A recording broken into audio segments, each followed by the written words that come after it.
Kekuasaan dan hasrat akan kenikmatan. Dua hal yang jika bertemu dan bersatu bisa membawa konsekuensi yang mengerikan. Kematian orang tak bersalah pun bisa terjadi. Teman-teman yang disayangi Tuhan, itulah yang bisa kita temukan kalau kita merenungkan Injil Matius bab 14 ayat 1-12. Waktu dengar berita tentang Yesus, Herodes mengira Yohanes Pembaptis sudah bangkit dan kuasanya bekerja dalam diri Yesus. Kok sudah bangkit? Iya, karena memang sudah mati. Dan Herodeslah yang menyuruh orang memenggal kepala Yohanes Pembaptis. Sebelum dipenggal, Yohanes ditangkap dan dipenjarakan. Tahu sebabnya? Soalnya Yohanes menegur Herodes. Waktu itu Herodes mau mengambil Herodias jadi istrinya, padahal Herodias itu istri Filipus, saudaranya sendiri. Gokil nggak? Nah, gara-gara itu sebenarnya Herodes mau ngebunuh aja tuh si Yohanes.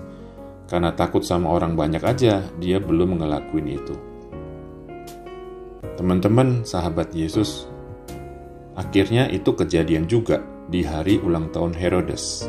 Waktu itu Herodes ngeliat anak perempuan Herodias nari. Lukas nggak bilang sih, tapi kita bisa menduga tarian putri Herodias ini seksi dan erotis.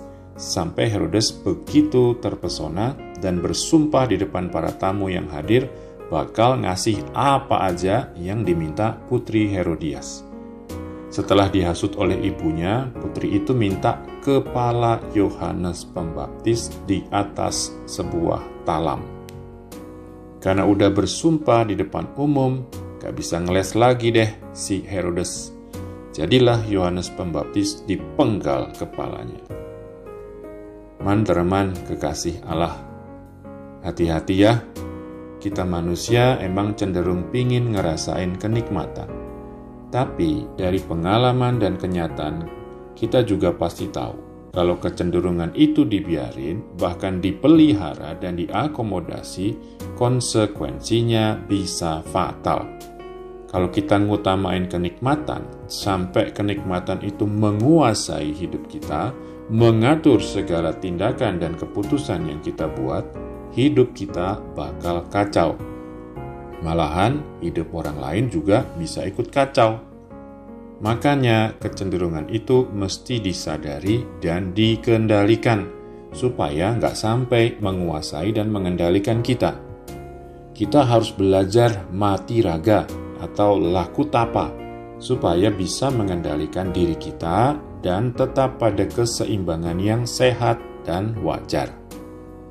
Mantemin yang terberkati. Selain itu, hati-hati juga sama kekuasaan. Kalau dikendalikan oleh hasrat akan kenikmatan atau apapun juga yang lain yang gak murni dan tulus, kekuasaan akan digunakan secara salah dan membawa dampak yang fatal dan masif bagi banyak orang. Hati-hati ya menggunakan kuasa kalian.